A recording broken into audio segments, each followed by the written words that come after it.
എന്താണ് ദേഹബോധം? എന്താണ് ദേഹീബോധം?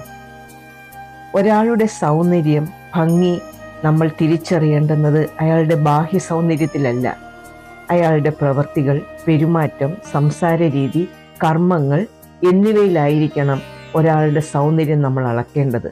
അല്ലാതെ അയാളുടെ കുടുംബ മാഹാത്മ്യമോ തറവാട് മഹിമയോ പഠിപ്പോ പണമോ പ്രശസ്തിയോ പദവിയോ പ്രശസ്തരമായിട്ടുള്ള ഇടപാടുകളോ ഒന്നും നോക്കി ആയിരിക്കരുത്. അങ്ങനെ നോക്കി ഒരാളെ ബന്ധുവോ മിത്രമോ ആക്കാൻ ശ്രമിക്കുന്നവരുടെ എല്ലാം അവസ്ഥ ദുരവസ്ഥ തന്നെ.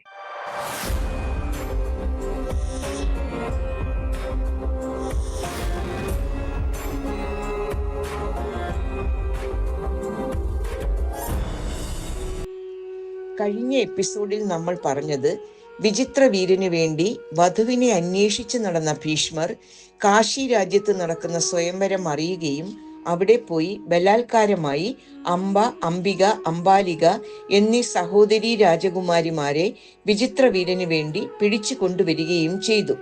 വിചിത്ര വീരന്റെ അകാല മൃത്യുവിന് ശേഷം ഹസ്തിനപുരത്തേക്ക് യുവരാജാവിനു വേണ്ടി സത്യവതിയുടെ അഭ്യർത്ഥന മാനിച്ച് അവരുടെ മകൻ വ്യാസൻ വരുന്നതുമാണ്.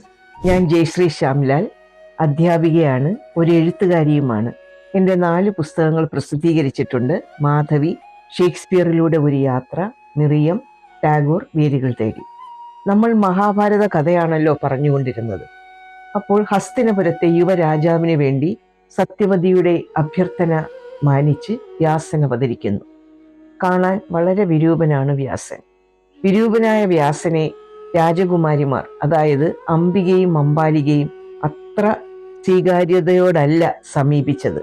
അംബികയുടെ മുറിയിൽ എത്തിയ വ്യാസനെ കണ്ട മാത്രയിൽ തന്നെ അംബിക കണ്ണുകൾ 2 മിറുക്കിയടച്ചു. ഒന്നുകൂടി അദ്ദേഹത്തെ കാണാനുള്ള ശക്തി അവൾക്കില്ലാത്ത പോലെ. അവർക്ക് അന്ധനായ ധൃതരാഷ്ട്രർ ജനിച്ചു. അംബാലികയുടെ മുറിയിൽ ചെന്നപ്പോഴോ അവൾക്ക് അറുപ്പും വെറുപ്പുമാണ് വ്യാസനെ കണ്ടപ്പോൾ തോന്നിയത്. അവൾ അദ്ദേഹത്തിന്റെ ഒരു സ്പർശനം പോലും ഉൾക്കൊള്ളാൻ പറ്റാത്ത രീതിയിൽ വെറുപ്പിന്റെ ഭാവമിട്ടുകൊണ്ട് അവൾ സഹകരിച്ചു. അവർക്ക് പാണ്ഡു എന്ന വിളറി വെളുത്ത മകൻ ജനിച്ചു. ഈ കൊച്ചുമക്കളിൽ തൃപ്തയാകാത്ത സത്യവതി ഒന്നുകൂടി വ്യാസനോട് കുമാരിമാരെ സന്ദർശിക്കാൻ അപേക്ഷിക്കുന്നു. രണ്ടാമതും വ്യാസൻ അംബാലികയുടെ മുറിയിൽ വന്നപ്പോൾ ഇക്കുറി ഒന്നുകൂടി അംബാലികയ്ക്ക് വ്യാസനുമായി പൊരുത്തപ്പെടാൻ പോകാൻ സാധിക്കാത്തത് കൊണ്ട് ബാല്യക്കാരി പരീക്ഷരാമിയെ അയക്കുന്നു. പരീക്ഷരാമി ദർശിച്ചത് വ്യാസന്റെ രൂപത്തിലല്ല, അദ്ദേഹത്തിന്റെ ആത്മാവിൽ കത്തുന്ന അറിവിന്റെ തീയിലാണ്. അവൾക്ക് അദ്ദേഹത്തോട് പ്രണയമാണ് തോന്നിയത്. അവർക്ക് ഏറ്റവും ബുദ്ധിമാനും പ്രഗത്ഭനുമായ വിതുരർ എന്ന മകൻ ജനിച്ചു. പിതാമഹൻ ഭീഷ്മർ ധൃതരാഷ്ട്രരെയും പാണ്ഡുവിനെയും വിതുരരെയും ഒരുപോലെ മക്കളായി കണ്ട്, കൊച്ചുമക്കളാക്കി കണ്ട് വാത്സല്യത്തോടെ, സ്നേഹത്തോടെ, സന്തോഷത്തോടെ സംരക്ഷിച്ചു. ധൃതരാഷ്ട്രർ ഗാന്ധാരിയെ വിവാഹം കഴിക്കുന്നു. പാണ്ഡു കുന്തിയെയും മാദ്രിയെയും വിവാഹം കഴിക്കുന്നു. അന്ധതയ്ക്ക് ഐക്യദാർഢ്യം പ്രഖ്യാപിച്ചുകൊണ്ട് ഗാന്ധാരി സ്വന്തം കണ്ണുകൾ കെട്ടി കാഴ്ച ത്യജിച്ചു, അവരുടെ മരണം വരെ. ഒരിക്കൽ പാണ്ഡുവും പത്നിമാരും വനത്തിൽ ഒരു അവധിക്കാലം ചിലവഴിക്കാൻ പോയി. ഒരിക്കലും സംഭവിച്ചുകൂടാത്ത ഒരു ദുരന്തം അവിടെ വെച്ചുണ്ടാകുന്നു.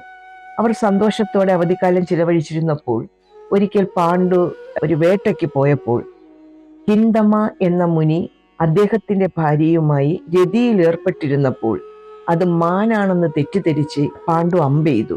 അമ്പെയ്ത ക്ഷണത്തിൽ തന്നെ ഹിന്ദമ മുനിയുടെ പത്നി മരണപ്പെടുന്നു. കോപിഷ്ഠനായ മുനി പാണ്ഡുവിനെ ശപിക്കുകയാണ് ചെയ്തത്. നീ എന്നൊരു സ്ത്രീയുമായി ബന്ധപ്പെടുന്നോ ആ നിമിഷം നിനക്ക് മരണം സംഭവിച്ചിരിക്കും. പാണ്ഡു നിരാശനായി. അതുവരെ ഒരു കുഞ്ഞ് പാണ്ഡുവിനുണ്ടായില്ല. അപ്പോൾ ഇനി തനിക്കൊരിക്കലും മക്കൾ ഉണ്ടാകില്ല എന്ന കൊടും നിരാശ അദ്ദേഹത്തിനുണ്ടായി. താൻ ഇനി ഹസ്തിനപുരത്തിലേക്ക് തിരിച്ചു ചെന്നാൽ മക്കൾ ഉണ്ടാകാത്തതിന്റെ കാരണങ്ങൾ തിരക്കി തന്നെ പരിഹസിക്കുമോ, തന്റെ ഭാവി എന്തായിരിക്കും, ഒന്നും നേരിടാനുള്ള ശക്തി പാണ്ഡുവിനില്ലാതായി. ഹസ്തിനപുരത്തേക്ക് മടങ്ങി വരുന്നില്ല. ശിഷ്ടജീവിതം വനത്തിൽ തന്നെയാണ് ജീവിക്കുന്നതെന്ന് കൊട്ടാരത്തിൽ അറിയിക്കുന്നു. ഈ വിവരം അറിഞ്ഞപ്പോൾ ഒരു എതിരാളി ഇല്ലാതെ രാജ്യഭരണം കൈവന്നതിൽ ധൃതരാഷ്ട്രർ മനസ്സുകൊണ്ടൊന്ന് സന്തോഷിച്ചു. ഈ സഹോദരന്മാരുടെ മാനസിക പൊരുത്തക്കേടുകൾ വിതുരരല്ലാതെ മറ്റാരും ശ്രദ്ധിച്ചിരുന്നില്ല. ദേഹബോധത്തിനുള്ള ശിക്ഷയാണ് ധൃതരാഷ്ട്രരുടെയും പാണ്ഡുവിന്റെയും ജനനം. വ്യാസൻ അതിപ്രഗത്ഭനായ ഒരു ജീനിയസ് തന്നെയാണ്. ഭഗവത്ഗീതയിൽ പറഞ്ഞിരിക്കുന്ന ആ ഉള്ളടക്കങ്ങളെല്ലാം മഹാഭാരതത്തിന്റെ കഥകളിലും ഉപകഥകളിലും എന്തിന് ചെറിയ സംഭവങ്ങളിൽ പോലും നമുക്ക് തെളിഞ്ഞു കാണാം. ദേഹബോധത്തിന്റെയും വ്യത്യാസവും അതിന്റെ മേന്മയുമാണ് ഈ ഒരു കൊച്ചി ഏടിലൂടെ അദ്ദേഹം പറഞ്ഞിരിക്കുന്നത്. നമ്മളും ഒരു കാര്യം മനസ്സിലാക്കണം, നമ്മൾ എപ്പോഴും ഒരാളെ തിരിച്ചറിയുമ്പോൾ അയാളുടെ ആന്തരിക സൗന്ദര്യത്തിന് തന്നെയായിരിക്കണം മൂല്യം കൊടുക്കേണ്ടത്, അല്ലെങ്കിൽ വലിയ വില കൊടുക്കേണ്ടി വരും. ഇതിന്റെ ബാക്കി ഭാഗം നമുക്ക് അടുത്ത എപ്പിസോഡിൽ കേൾക്കാം.